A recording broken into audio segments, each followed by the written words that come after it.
In this tutorial, I am going to show you how to write a product description on Gumroad.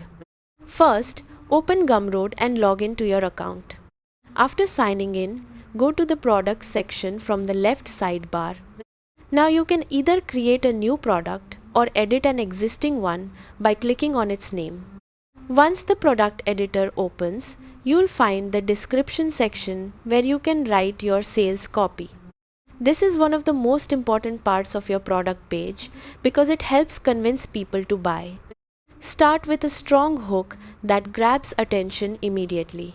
For example, want to learn graphic design without wasting months on random tutorials? After the hook, explain the problem your audience is facing. You can write something like, most beginners struggle because they don't know where to start or which tools to use. Next, present your product as the solution.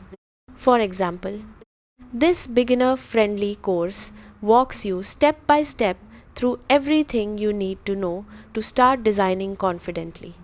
Then, clearly list what's included with the product.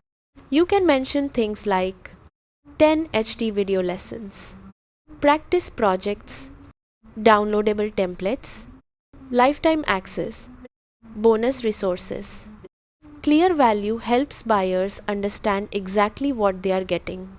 You should also keep your description easy to read by using short paragraphs and simple language. Once you finish writing the description, click Save and Continue at the top of the page. Then, publish or update your product. And that's how to write a product description on Gumroad. Thanks for watching and goodbye.